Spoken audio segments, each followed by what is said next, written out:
Break के बाद दोबारा आपका इस्तकबाल है। अब नजर डालेंगे कौमी और बैनुल अक़वामी खबरों पर। लोकसभा में अडानी और मणिपुर के मामले पर बहस कराने की मांग के हवाले से अपोजिशन के हंगामा आराई के बायस दोबारा के कलल के बाद ऐवान की कार्रवाई बुध की सुबह 11 बजे तक मुलतवी कर दी गई।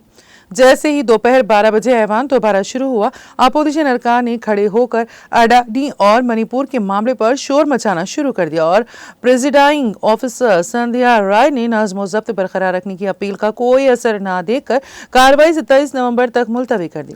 मंगल को यौम दस्तूर पर दोनों ऐवानों की खुसूसी मीटिंग होगी।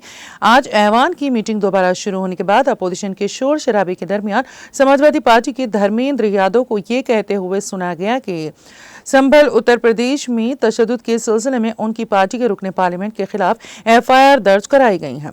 यादव ने कहा कि उत्तर प्रदेश के वज़ीर आला अपनी कुर्सी बचाने के लिए पूरी रियासत को तशद्दुद की आग में झोंक रहे हैं।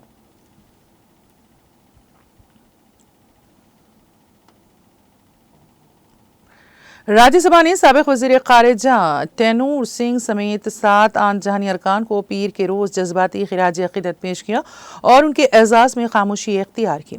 सरमाई इजलास के पहले दिन ऐवान में कानून साजी का काम शुरू करने से पहले चेयरमैन जगदीप धनखड़ ने कहा कि उन्हें ऐवान के 7 अरकान के इंतकाल की इत्तला अराकीन के साथ शेयर करते हुए दुख हो रहा है।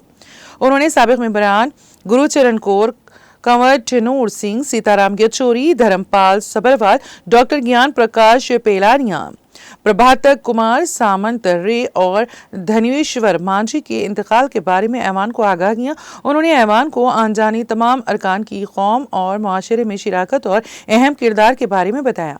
इसके बाद ऐवान ने अनजानी तमाम अरकान को खिराज अक़ीदत पेश किया और उनके एहतराम में खामोशी भी इख्तियार की गई।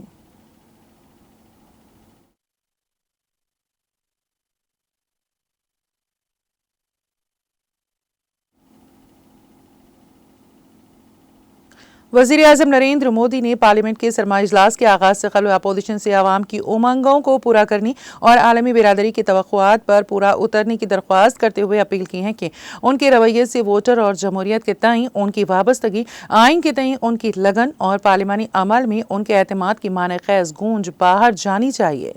नरेंद्र मोदी ने पार्लियामेंट हाउस के अहाते में नामा निगारों से कहा, यह सरमाई इजलास है और माहौल भी सर्द ही रहेगा।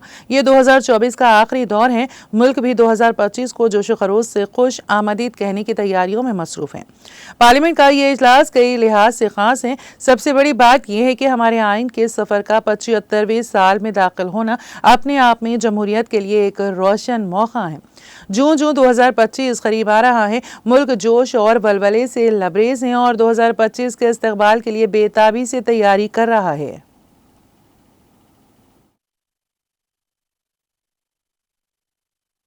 2024 का ये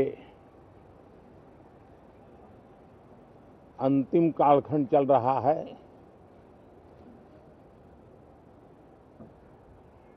देश पूरे उमंग और उत्साह के साथ 2025 के स्वागत की तैयारी में भी लगा हुआ है। साथियों, संसद का ये सत्र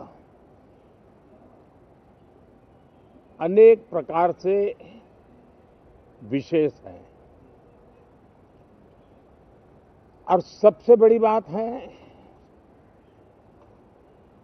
हमारे संविधान के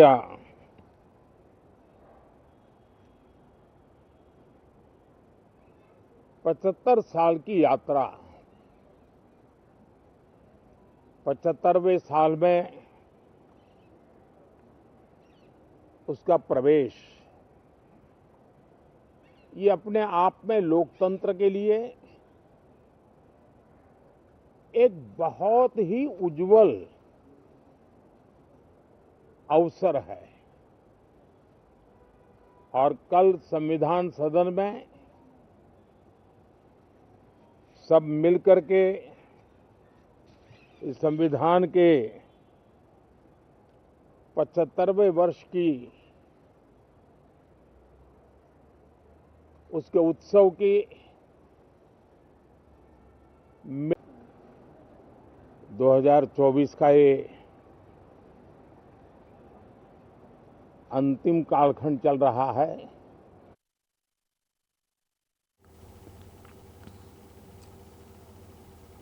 लोकसभा के स्पीकर ओम बिरला ने पार्लियामेंट के सरमाई इजलास के आगाज से पहले अरकान पार्लियामेंट से अपील की कि वह मुस्बित और अवामी मुफाद के उमूर पर तामीरी और तरीक़ेकार के दायरे में बहस करें और कौम की तामीर में अपना हिस्सा डालें।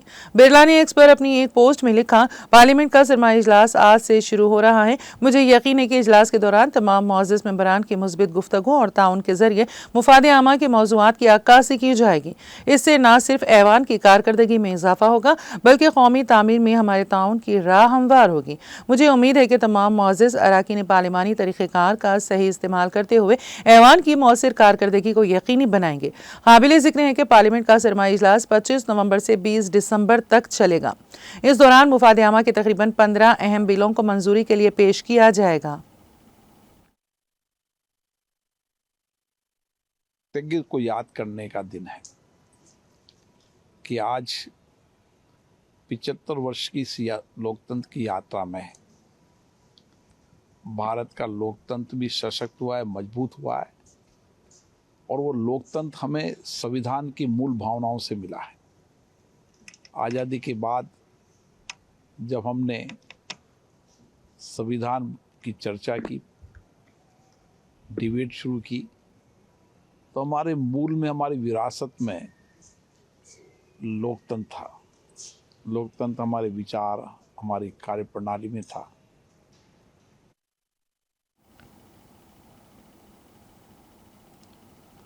लोकसभा में कायद हिज़्ब इख्तिलाफ राहुल गांधी ने उत्तर प्रदेश के संभल वाक़े में मारे गए लोगों के तई गहरी ताज़ियत का इजहार करते हुए कहा कि इस मामले में उत्तर प्रदेश हुकूमत का रवैया इंतहाई अफसोसनाक रहा है।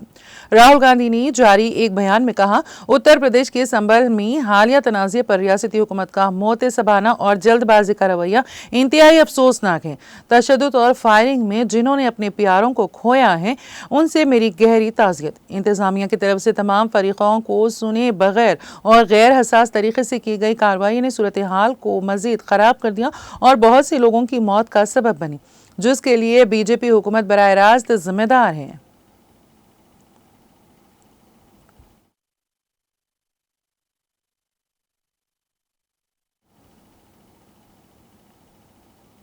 मगरबी उत्तर प्रदेश के संभल में जामा मस्जिद पर सर्वे के सिलसिले में हुए तशद्दुद के हवाले से कांग्रेस एमपी प्रियंका गांधी वाड्रा ने रियासती हुकूमत को जिम्मेदार ठहराते हुए सुप्रीम कोर्ट से मदाखलत का मुतालबा किया। इससे पहले समाजवादी पार्टी सरबराह अखिलेश यादव और Bahujan Samaj party SP supremo Mayawati ने भी संभल वाक़े पर तशवीश का इजहार करते हुए सुप्रीम कोर्ट से मदाखलत की अपील की थी। वाड्रा ने पीर को अपने सोशल मीडिया हैंडल एक्स पर लिखा, संभल उत्तर प्रदेश में अचानक पैदा हुए तनाज़े के सिलसिले में रियासती हुकूमत को रवैया काफ़ी बदकिस्मत है। इतने हसास मामले में बगैर दूसरे फरीक को सुने, बगैर दोनों फरीकीन को एतमाद में लिए इंतजामिया ने जिस तरह हड़बड़ी के साथ कार्रवाई की, वो दिखाता है कि हुकूमत ने खुद माहौल ख़राब किया है। इंतजामिया ने ज़रूरी अमल और जिम्मेदारी का पालन भी ज़रूरी नहीं समझा।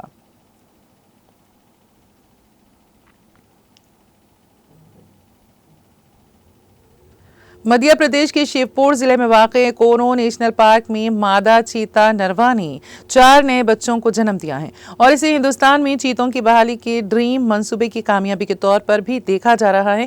अब चंबल डिवीजन के तहत शिवपुर जिले में वाक़े कोनो नेशनल पार्क में चीतों की तादाद बढ़कर 24 हो गई है। इसमें 12 बच्चे शामिल हैं। महकमे जंगलात के ज़राए के मुताबिक मादा चीता नरवा ने 2 रोज़ कबल अड्डे में 4 बच्चों को जन्म दिया है। इन बच्चों के शामिल होने के बाद कोनो में चीते की तादाद अब 24 हो गई है। इनमें बच्चों की कुल तादाद 12 है। नरवा नामी एक मादा चीता को 2022 में जनूबी अफ्रीका से कोनो नेशनल पार्क लाया गया था। इसे मई 2023 में पहली बार खुले जंगल में छोड़ा गया था। इससे पहले नरवा को दूसरे चीतों के साथ इसी बाड़े में रखा गया था। नरवा के बच्चों को जन्म देने के बाद मुल्क के चीता प्रोजेक्ट को एक बड़ी कामयाबी करार दिया जा रहा है।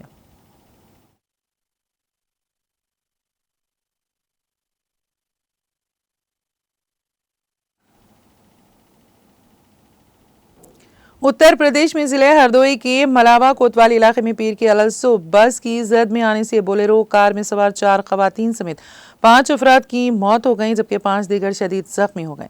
पुलिस राय ने बताया कि आलिसा कटरा बेलहूर हाईवे पर मलावा कोतवाली इलाके में गौरी चौराहे के करीब अलसुब तकरीबन 3:30 बजे उस वक्त पेश आया जब शादी की तकरीब से लौट रहे लोगों की बोलेरो कार मुखालिफ समतों से आने वाली बस से टकरा गई। उन्होंने बताया कि हरदोई के माधवगंज और मलावा के कुछ लोग एक बारात में शिरकत के लिए कानपुर के चौबेपुर इलाके में कल कार से गए थे, जहां पर आज सब लोग सुबह वापस लौट रहे थे।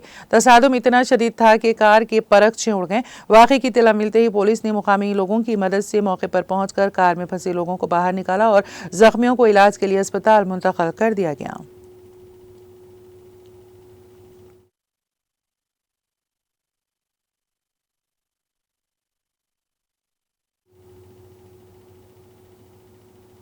गुज़िश्ता रोज़ शोपियां कश्मीर में यूटी सतह की एक स्पोर्ट्स चैंपियनशिप के दौरान गुरु नानक पब्लिक स्कूल तराल से वाबस्ता कई तलबा ने गोल्ड और सिल्वर मेडल हासिल किए हैं।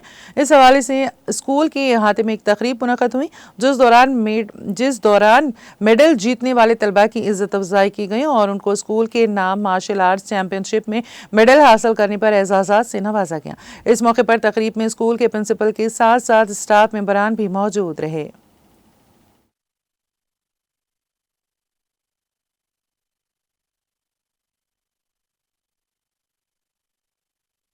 हम लोग कल शोपियन गए थे खेलने के लिए। हमारे स्कूल ने 3rd पोजीशन रैंक की है और बहुत से बच्चों ने गोल्ड मेडल, सिल्वर मेडल और ब्राउन्स मेडल हासिल किए हैं। ये स्टेट लेवल का प्रोग्राम था, ये शोपियां में था, जिसमें हमारे बच्चों ने बहुत अच्छी कारकर्दगी दिखाई है। हमारे बच्चों ने 1st प्राइज, 2nd प्राइज और 3rd प्राइज गोल्ड और सिल्वर मेडल अचीव किए हैं, जिसका सारा क्रेडिट हमारी एक सोशल एक्टिविटी जो सैमू तराल की रहने वाली है उसकी अनथक मेहनत से हम लोग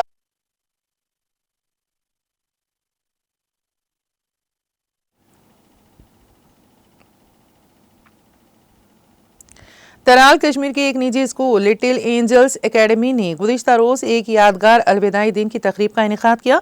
तकरीब के दौरान पास आउट तलबा की कामयाबियों पर रोशनी डालते हुए उनकी इज्जत अफजाई की गई। इस मौके पर एडिशनल डिप्टी कमिश्नर तराल साजिद नक्काश मेहमान खुसूसी के बतौर मौजूद रहे, जिन्होंने बाद में बच्चों से खिताब भी किया। उधर स्कूल की जानिब से एक रंगारंग तकरीब का भी एहतमाम किया गया, जिस दौरान तलबा ने बेहतरीन कारकर्दगी का मुजाहरा किया, जिसे मेहमान और बाकी शुरा लुत्फानंदोज हुए।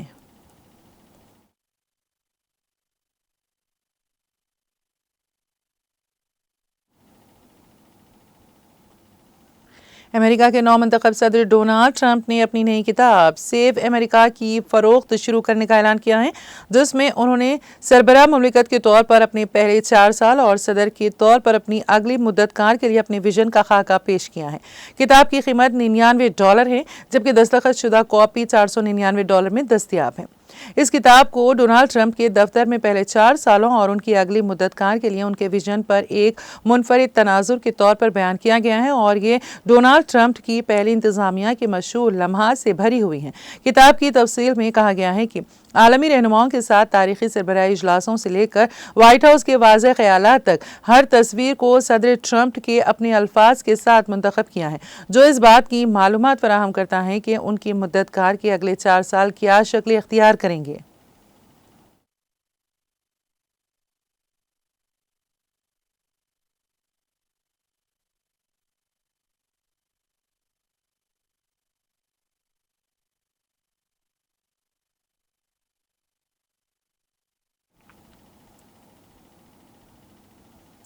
और अब आखिर में एक नजर हेडलाइंस पर।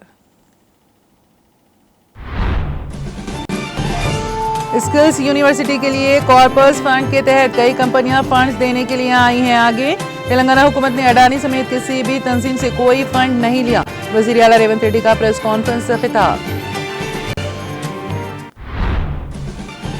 रेवंत रेड्डी सिर्फ अपने दामाद, बड़े भाई और छोटे भाई के लिए कर रहे हैं काम, आवाम के लिए नहीं। महबूबाबाद में बीआरएस के ज़रिए तमाम मुनक़िदा महाधरना से केटीआर का खिताब।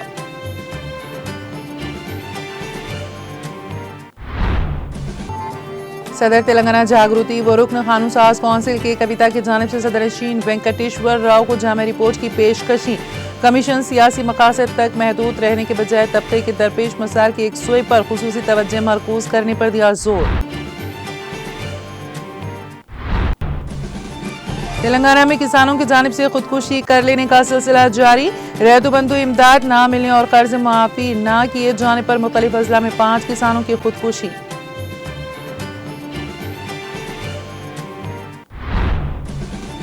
हैदराबाद शहर में ज़ेर इल्तिवा ट्रैफिक चालानात की अदायगी का मामला। ट्रैफिक पुलिस की जानिब से अदालत में चार्जशीट दाखिल करते हुए जुर्माने की वसूली।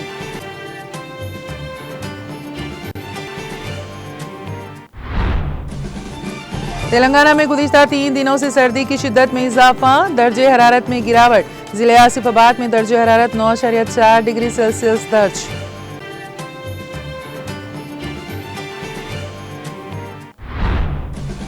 लोकसभा में अडानी और मणिपुर के मामले पर अपोजिशन का हंगामा आराई के बायस ऐवान की कार्रवाई 4 शंबे तक के लिए मुलतवी। राहुल गांधी ने संभल मामले पर उत्तर प्रदेश हुकूमत के रवैये पर किया अफसोस का इजहार। प्रियंका ने संभल मामले में सुप्रीम कोर्ट से मदाखिलत की अपील।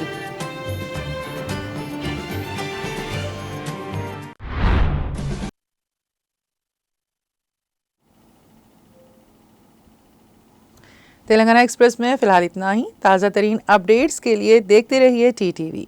अब मुझे और मेरी पूरी टीम को दे इजाज़त। खुदा हाफिज़।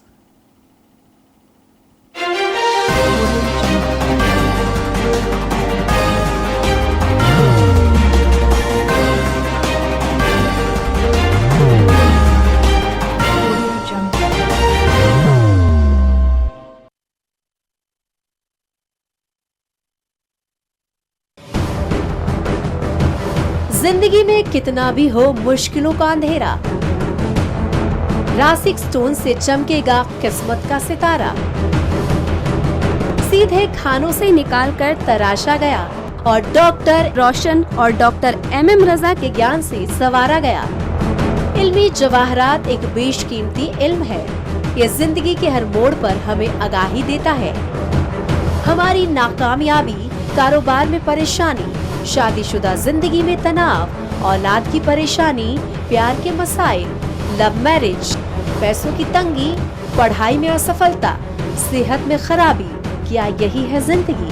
कैसे मिलेगी हमें इन सब से राहत? इन सब मुश्किलों से निजात पाने के लिए जेमोलॉजिस्ट डॉक्टर रोशन और डॉक्टर MM रजा से एक मुलाकात बदल सकती है जिंदगी और तकदीर दोनों।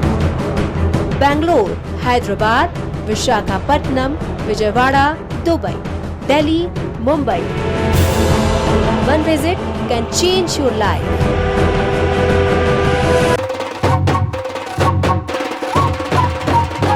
जगमग दिल के तारों में रिश्तों की होगी धुन, सोनिए तू, उपड़िए तू,